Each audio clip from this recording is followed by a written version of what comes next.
let's take a step back and talk about what is the history of globalization and how did we get to where we are today?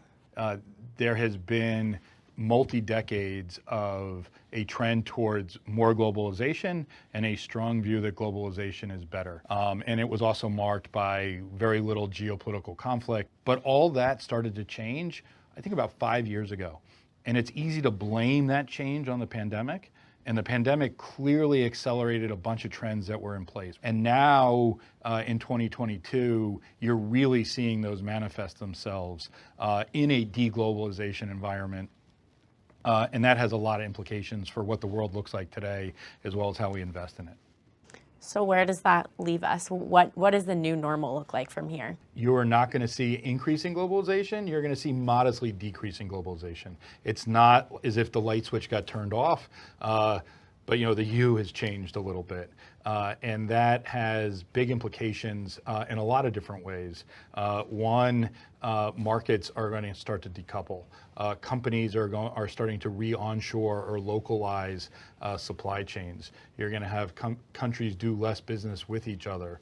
You're seeing the rise of actual geopolitical conflicts having impacts on markets, costs of goods, whether they be commodities or manufacturing supply chains. We've been in this world where every dislocation or every downdraft in markets was a buy the dip opportunity, and that was made possible by the fact that central banks globally had easy monetary policies, and they were going to come to the rescue ultimately if there was a problem.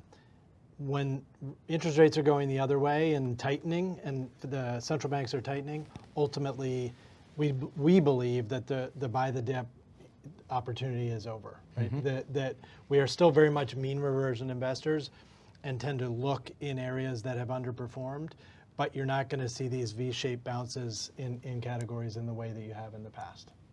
The word deglobalization has been thrown around a lot in articles, in the news, but it's such a daunting term. Todd, are there any other ways we can describe what we're starting to see unfold? We like the term slowbalization, which comes from The Economist coined the term. And I think, we're not going back to where we were from a globalization perspective.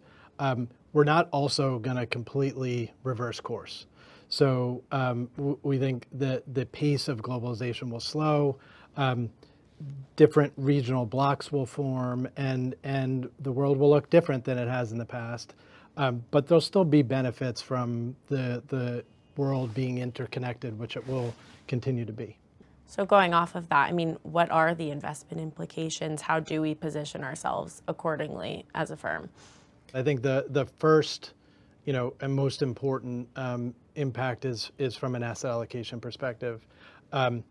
The changing world is really going to impact assumptions on a risk and return and correlation basis across asset classes.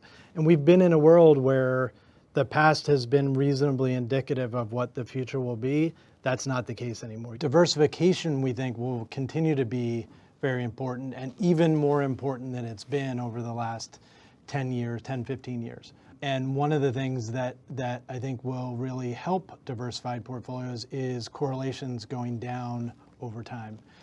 Correlations across economies and countries and markets have been reasonably high over the past 10, 15 years. But ultimately, we think that if correlations are lower, there's real benefit to being invested in other places, other strategies, other regions, et cetera. So the value of investing outside of the U.S. in different pockets of the world increases. So we're now in a world that's different than the last 20, 30 years, where it was TINA. There is no alternative, which I think Todd researched and found that came from Margaret Thatcher. And the no alternative was to invest in equities. And equities went up. And if you weren't in equities, you underperformed, particularly in U.S. equities. And for us to build diversified portfolios, to own something other than equities was very difficult. We had to do what I call a high degree of difficulty dive to go find things that were more complicated to be uncorrelated to achieve those returns. Now it's the backbencher on the other side of Parliament's retort, which is Terra, which is there are alternatives. And the fact that there are alternatives like plain vanilla fixed income and credit that are things that are familiar in lower degree of difficulty dives, although it's a much more complicated world as we rethink asset classes and the return assumptions, and we do that in a dispassionate way, we actually think that we're in a world where we're going to be able to generate returns, perhaps in a simpler way than we have in the past as well, and that's certainly a net positive.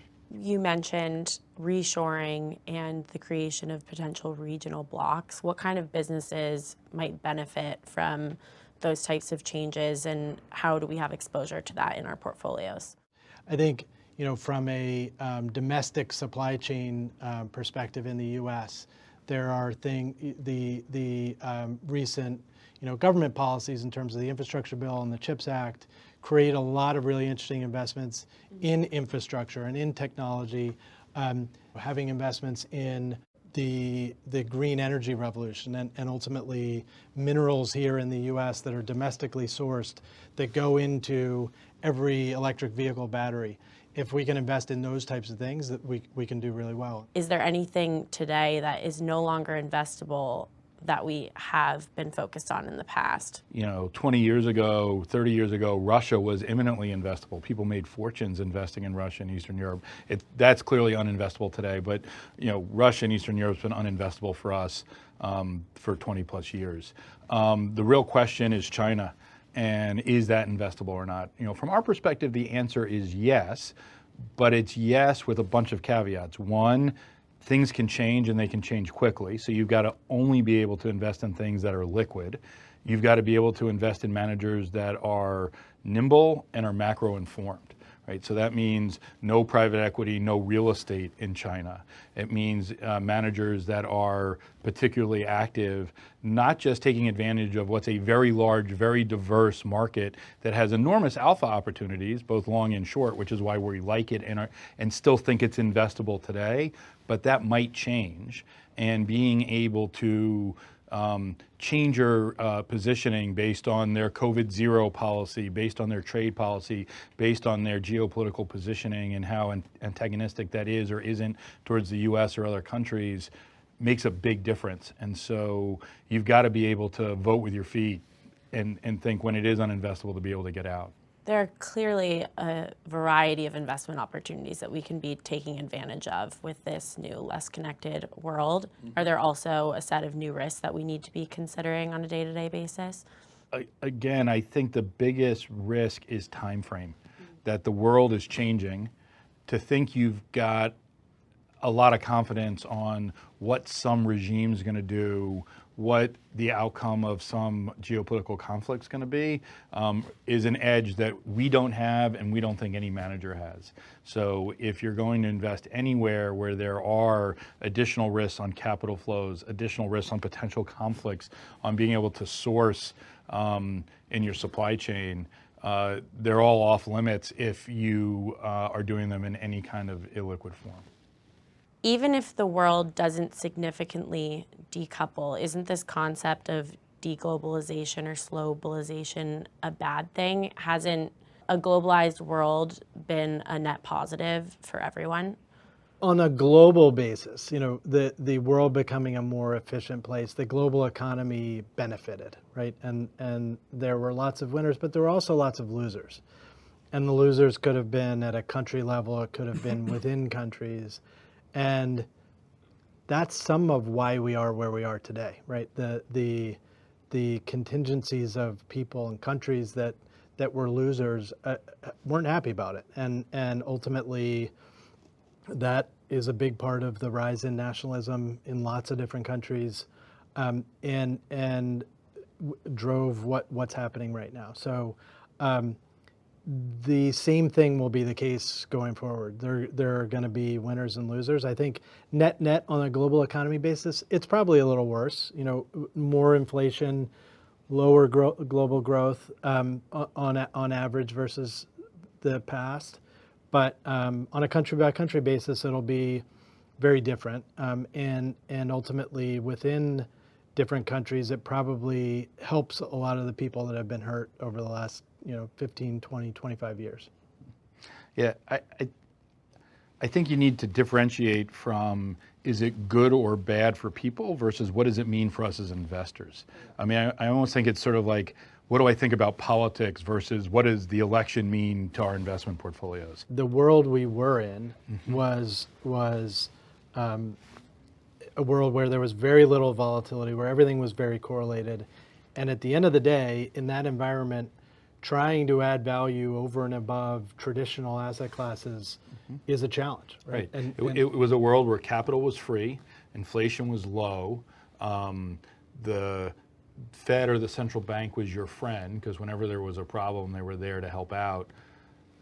All those things are different now, right? The Fed is not our friend, right? They're here to fight inflation. When things go well, they take the punch bowl away. They're not here to, provide lots of easing when things go poorly. And around those points of change and volatility, we've tended to do well historically, and I think it creates a lot of opportunity in lots of different pockets. Again, as we've been discussing, it doesn't have to be a brand new area of investment or a new country that you're investing in to be successful in this new environment. I think many of the managers we're already invested in have better opportunity sets as a function of greater differentiation and more volatility and more dislocation amongst different asset classes. We have clear-eyed objectivity, we are thinking forward, and we are also using history to inform our future decisions. And I think that's something important to leave with. Absolutely. Totally agree. And it's just not our team, but obviously the team of managers that we're using, which has led to some material turnover in terms of who we're partnering with and why, to make sure that we're with the right people, that based on our objective view, we're hiring people that are aligned with that view on a going forward basis as well.